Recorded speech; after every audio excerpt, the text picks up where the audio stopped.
Hello, Cancer, Sun, Moon, Rising, and Venus signs. Kamusta kayo? Saan po nasa mabuti kayong kalagayan? Welcome back po sa Star Tarot. At kung bago kayo rito, welcome din po kayo. Please subscribe, like, share my videos, and leave me a comment kung naka-resonate kayo. Thank you. So, first card ni Cancer, marriage. Ayan. So, baka magpapakasal na kayo. Cancer. Baka merong kasalang magaganap dito for some of you. May union in marriage. Ang iba sa inyo dito. Possible din na kung hindi man kayo ang ikakasal, baka merong mga mahal kayo sa buhay, mga importanteng tao sa buhay mo na ikakasal, and po pwedeng merong invitation para sa'yo, no? O pwedeng kukunin kang abay, kukunin kang sponsor, ninang, ninong, ganyan. O pwedeng ganun ang ganap. We have bully, ayan. So, ang iba sa inyo, maaari nakakaranas ng bullying, ano?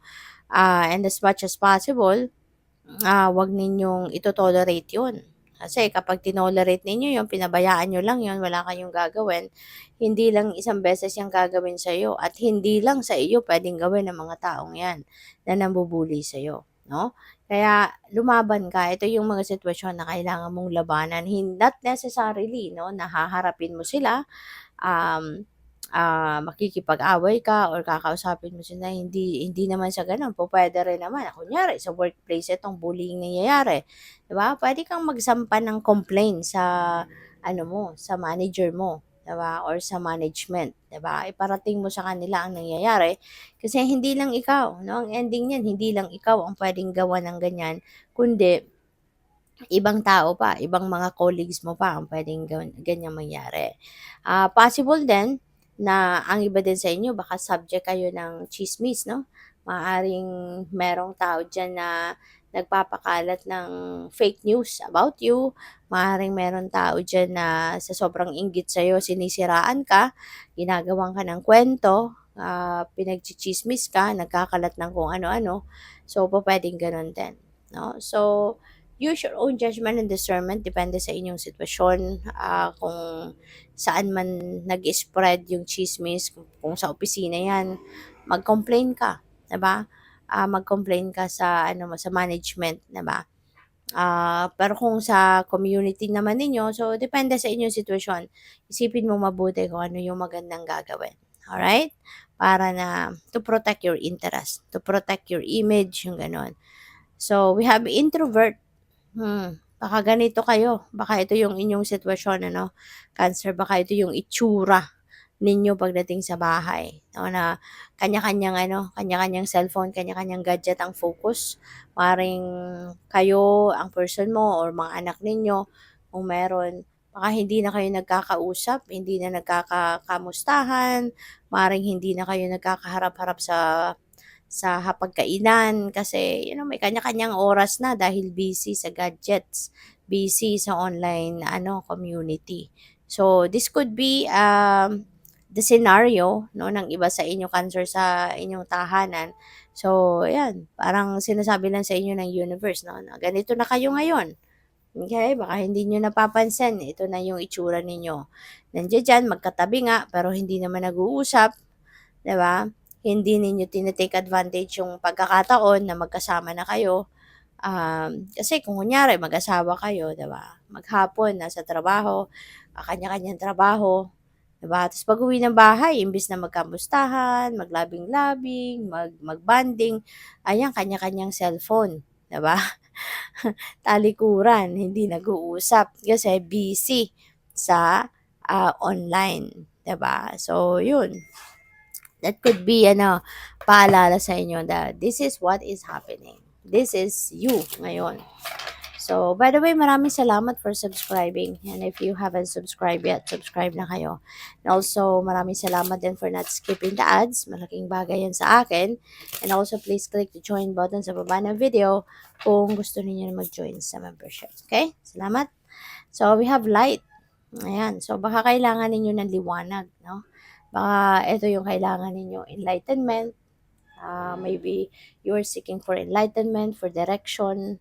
Maybe you are seeking for advice, no? Or baka yun ang kailangan ninyo ngayon, ma-advisean kayo na mapalinaw ang inyong kaisipan, mapalinaw ang inyong mapalinaw ang inyong kaisipan, mapalinaw yung inyong kalagayan, yung gano'n, no? So that ma-address, 'di ba, Cancer, ma-address kung ano man yung ma-address kung ano man yung issue ninyo sa ngayon, okay?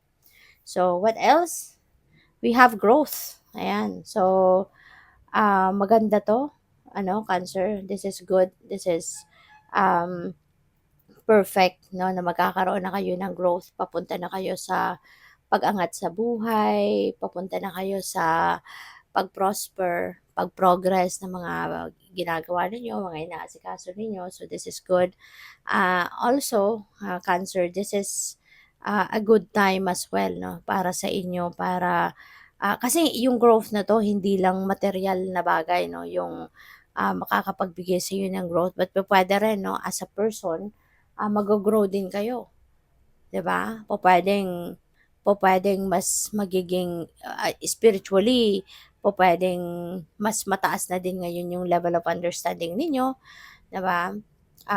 At saka yun nga, pupuwedeng related yan sa ano ninyo, pupuwedeng sa financial, 'di ba? Maaaring maging asensado na din kayo, yung trabaho ninyo, career ninyo, baka meron ding career advancement, yung business ninyo, 'di ba? Maaaring magiging booming na, yung mga gano'n ba. So, it could be in all areas of life na growth na 'to.